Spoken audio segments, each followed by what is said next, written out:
Hola, ¿cómo están? Ahora voy a resolver esta integral que habitualmente se le llama integral paramétrica porque depende de un parámetro que no depende de la variable de integración, que en este caso la variable de integración es x, pero además tiene un r que podría ser un número positivo, podría ser cero, podría ser racional, podría ser irracional, podría ser lo que sea, y tenemos que ver si podemos encontrar una función r que represente todos los valores de esas integrales que deberían converger. Voy a hacer un comentario de por qué converge siempre, independiente de que no conozcamos R. Porque la función uno menos coseno de r de x es una función que está acotada entre -2 y... entre uno menos uno, perdón, entre cero y 2, ¿ya? Por lo tanto, es una función acotada. Y la de abajo es una función polinómica de grado 2, ¿ya? Podría pasar de que en el cero tuviera problemas, ¿ya? Y podría ser impropia de segunda especie, ¿ya? Pero lo que voy a analizar es que voy a, mejor dicho, recordar que el límite cuando x tiende a cero de uno menos coseno de Rx dividido por x, ¿ya? Si yo multiplico, por ejemplo, por r, arriba y abajo,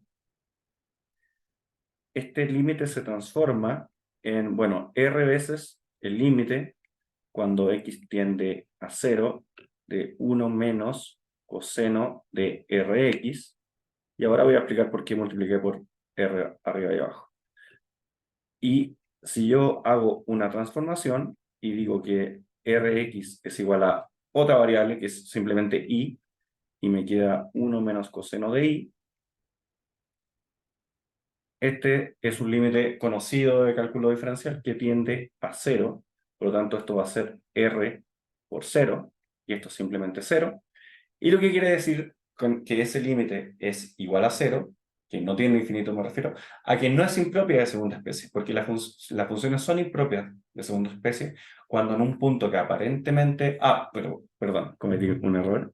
Aquí era x cuadrado, ya, entonces voy a borrar esta parte, porque en realidad lo que hice es correcto, pero estaba analizando el problema equivocado. Entonces, en ese caso, lo vamos a resolver de otra manera. Entonces, voy a multiplicar por uno más, lo voy a también hacer en rojo porque estoy también introduciendo un truco, ¿ya? Prefiero dejarlo en el video para que se entienda la diferencia, porque si no, vamos a... no se va a entender de que con el r cuadrado también funciona la misma explicación, pero con un límite distinto, ¿ya? Entonces ahí me voy a mover para que se vea. Entonces cuando yo multiplico arriba y abajo por uno más coseno de Rx, el numerador se convierte en uno menos coseno cuadrado, porque es suma por diferencia. Pero uno menos coseno cuadrado es también seno cuadrado del mismo ángulo, de Rx. Por supuesto que aquí me queda un x cuadrado y aquí me queda un uno más coseno de Rx, que el uno más coseno de Rx no tiende a cero porque uno más coseno de Rx cuando x tiende a cero tiende a 2, ¿ya? Entonces, ahora sí, voy a multiplicar por r, pero r cuadrado, arriba y abajo. Entonces, este límite se puede escribir como límite de r cuadrado por límite cuando x tiende a cero de seno cuadrado de Rx dividido por r cuadrado, x cuadrado, que lo puedo escribir de manera más resumida como simplemente Rx y todo esto al cuadrado, que voy a mejorar la r, ahí sí. Y este es 1 más coseno de Rx. Y como dije, el 1 más coseno de Rx no tiende a 0, esto tiende a 2, me voy a volver a mover, ahí sí. Entonces, yo sé que este límite, por sí solo, tiende a 1, porque si yo cambio ahora la variable y por Rx, eso es simplemente seno cuadrado dividido por i al cuadrado, y eso lo puedo escribir como seno de i dividido por i, y todo eso al cuadrado es 1, 1 al cuadrado sigue siendo 1, por lo tanto, este límite vale r cuadrado por 1, al cuadrado si quieren, por 1 dividido por 2. ¿De dónde sale ese 1 dividido por 2? Aparece del 1 dividido por 1 más coseno de Rx. Por lo tanto, este límite vale r cuadrado medios, ¿ya? No cero como había dicho antes porque copié mal el límite, ¿ya? Lo importante no es el valor del límite, lo importante es que eso demuestra de que la integral no es impropia de segunda especie, sino que es solamente impropia del primer tipo, ¿ya? O primera especie, si le llaman así. Por lo tanto, no tiene problemas en el cero, y al no tener problemas en el cero, yo puedo decir de que en realidad esta es convergente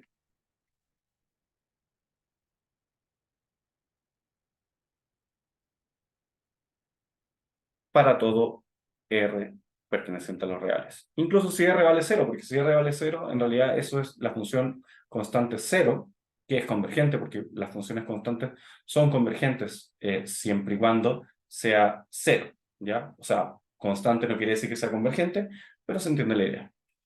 Entonces, ya demostramos de que es convergente para todo X en los reales. En otros videos yo he mostrado de que las integrales impropias entre cero e infinito se pueden hacer siempre y cuando, o sea, algunas se pueden hacer sin este método, pero se pueden resolver siempre y cuando estén divididas por x ocupando transformada de Laplace. En este caso no podemos ocupar la transformada de Laplace, al menos no directamente, porque estamos dividiendo por x al cuadrado. Yo sé que podríamos decir 1 menos coseno de Rx dividido por x y todo eso dividido por x, pero no es cómoda la transformada de Laplace de 1 menos coseno de Rx dividido por x. Por lo tanto, lo que vamos a hacer es otra cosa. Vamos a derivar con respecto al parámetro R, ¿ya?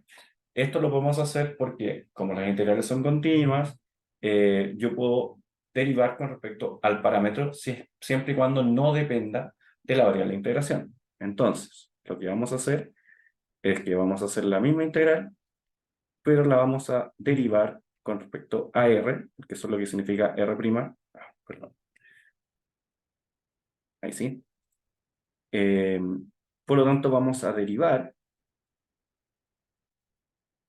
esta función que depende tanto de R como de X. Por lo tanto, vamos a considerar solamente para efectos de la derivada como que X es constante, ¿ya? Y el resultado, si después lo integramos con respecto a X, ¿ya? Entonces, cuando yo derivo con respecto a R, por supuesto que X cuadrado es una constante, porque de hecho no depende de R, el denominador.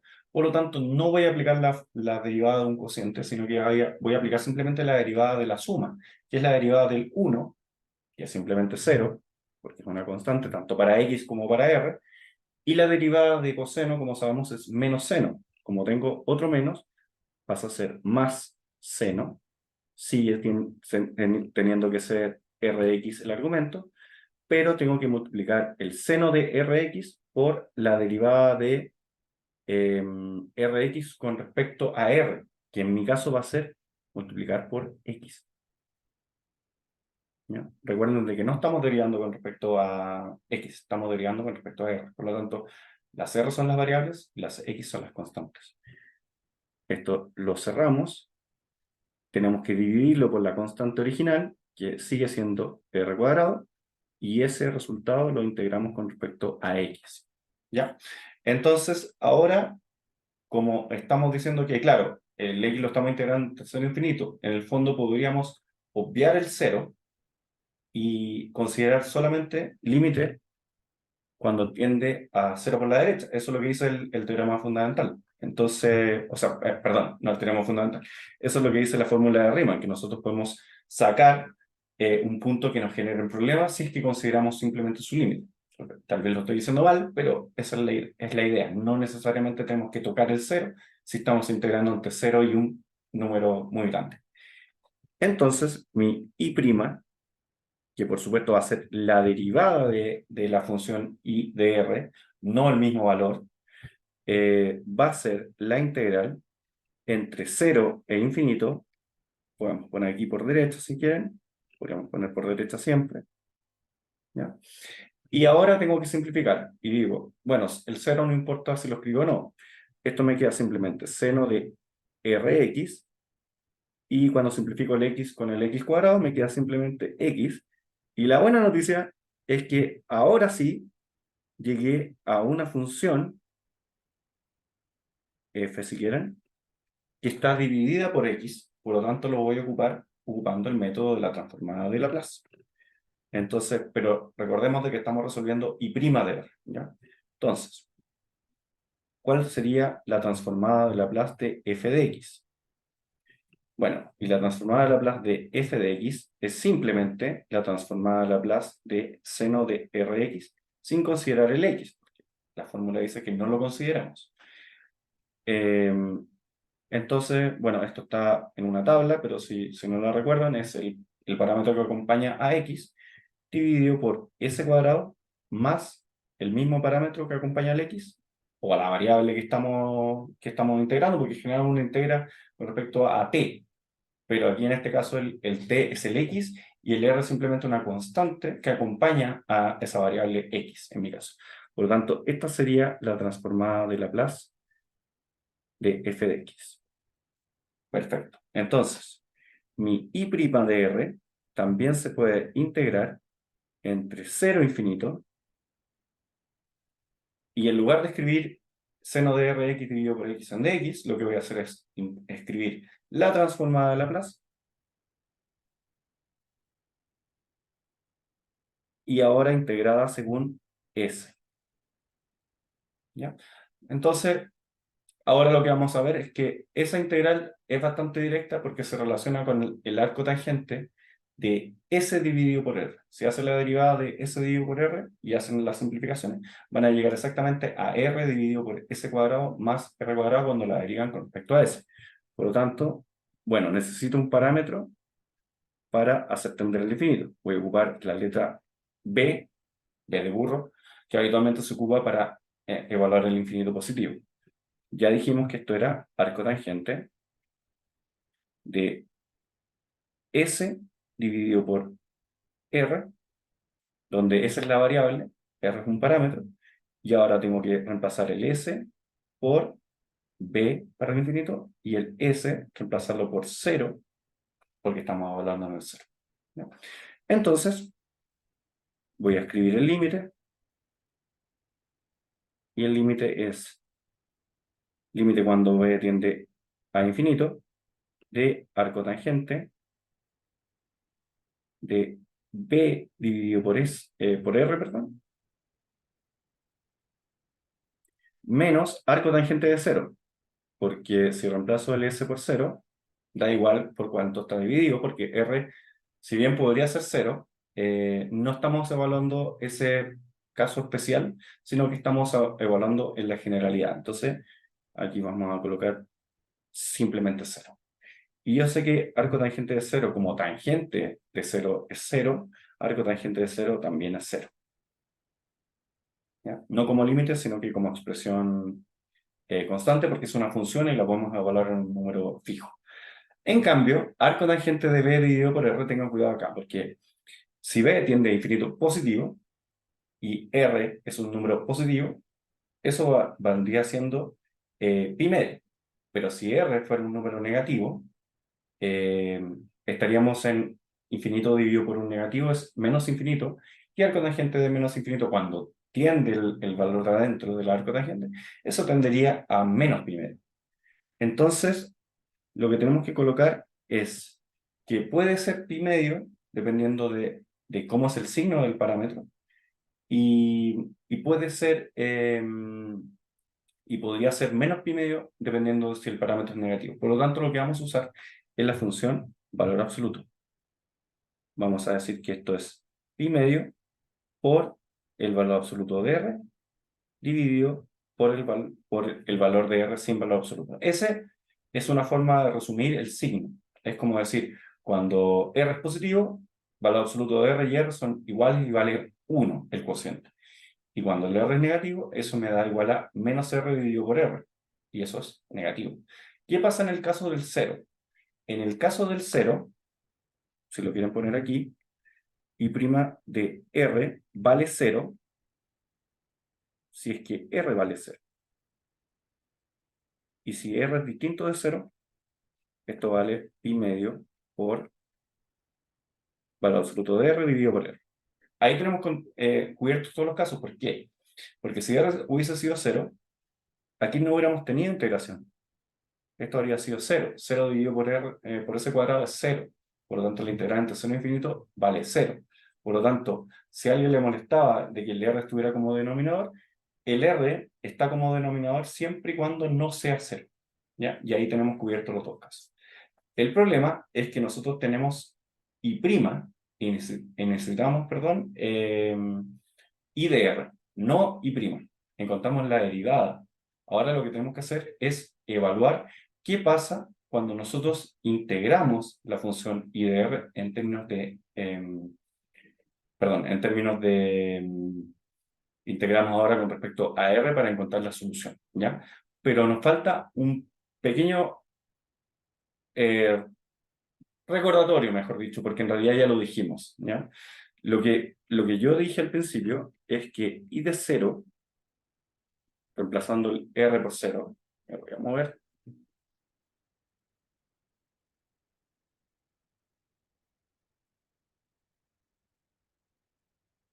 Ahí sí. Lo que dijimos antes es que I de 0 valía 0, porque si yo reemplazaba el R por 0 en la primera integración, en la primera integral, esto me quedaba 1 menos 1, coseno de 0 es 1. Y dividido por cualquier cosa variable, sigue siendo 0. Por lo tanto, cuando yo tengo que integrar un valor, lo que tengo que tener es el cuidado de decir, no solamente necesito integrar, sino que además necesito conocer algún punto fácil de obtener. Por eso no reemplazo por R igual a raíz de 2, porque probablemente el raíz de 2 reemplazado ahí me va a dar otro número, pero no lo voy a poder calcular, ¿ya? Entonces voy a borrar un poco los pasos previos para escribir lo que me falta.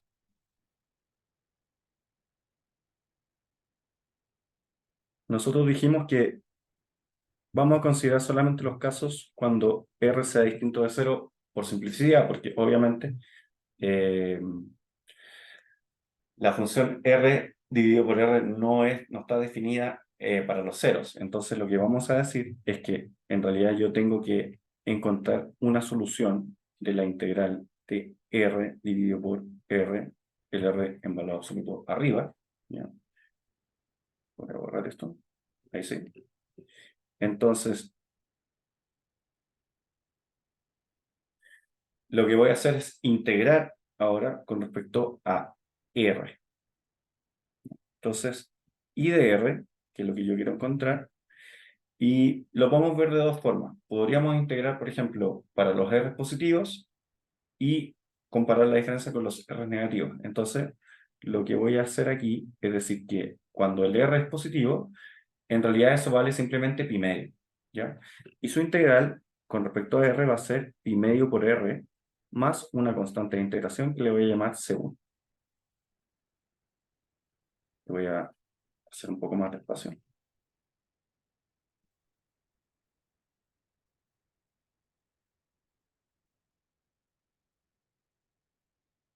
Ahí.